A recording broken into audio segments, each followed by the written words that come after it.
Alright, what if I told you the true hero of the Fallout Wasteland aren't vault dwellers, super mutants, or even Deathclaws? Of course, why would they be super mutants or Deathclaws? I don't know. But I'll tell you what they are. The humble Radroaches. Yes, I know. You're probably already reaching for a combat knife or gun or phone. You're like, Rick's gone crazy. Thinks Radroaches are heroes. But hold on. Hear me out.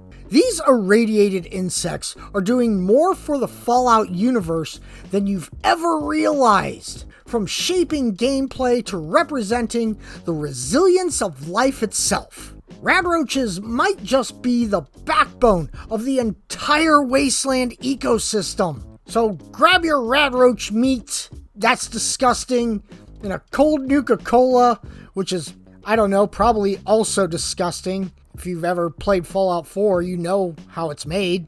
I'm a Sunset Sarsaparilla guy myself, but whatever. We're about to change the way you see one of Fallout's most overlooked creatures forever. Like, comment, subscribe, let's get into it. You ever stop to think about the unsung backbone of the Fallout ecosystem? Probably not.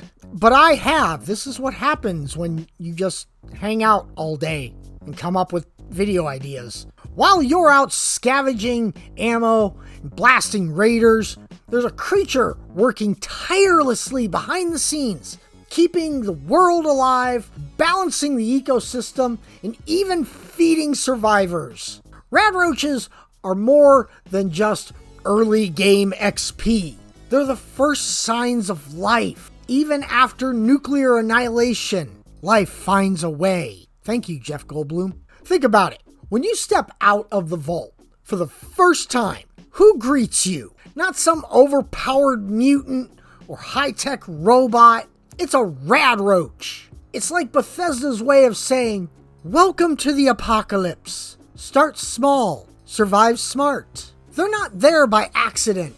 They're there to teach you how to live in Fallout's world. Let's talk about gameplay, because these little critters pull more weight than you might think. First off, Radroaches are a renewable source of food. Radroach meat can be cooked into whatever, your roach meat, and I'm sure it's delicious, but probably not. They're one of the first sustainable resources new players rely on.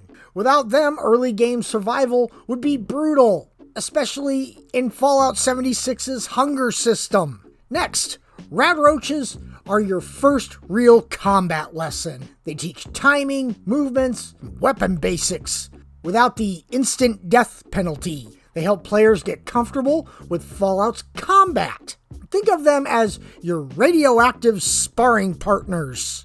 And here's the genius part. They make the world feel alive. Every vault, ruin, sewer feels like it's been reclaimed by nature, or whatever mutated version of it remains.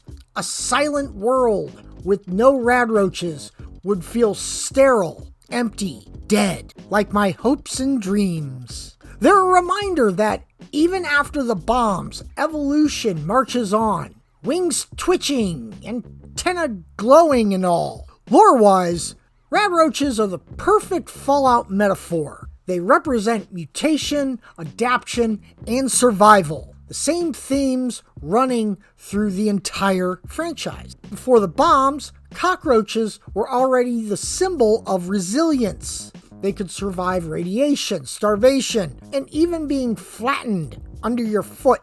Post-war, they became the wasteland's first true inheritors, thriving where humans failed. They're proof that life, no matter what, no matter how small or disgusting, refuses to die. And get this, in Fallout 76, you'll find mutated strains of Radroaches with new effects and abilities. That means even in canon, these things continue to adapt in their environment. They're not pests, they're evolution in motion.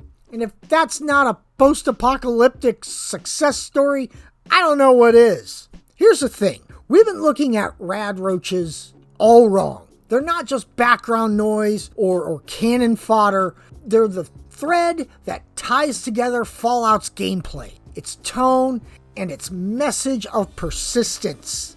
Every Fallout game uses them to ground you, to remind you that the world may have ended, but life endures. And in a series filled with moral gray areas, factions, and nukes the size of cities, sometimes the most honest creature in the wasteland is the one simply doing its job, eating, breeding, surviving. Maybe we could all learn a thing or two from the humble Radroach. So next time you see a Radroach scuttle across your path, don't just squish it.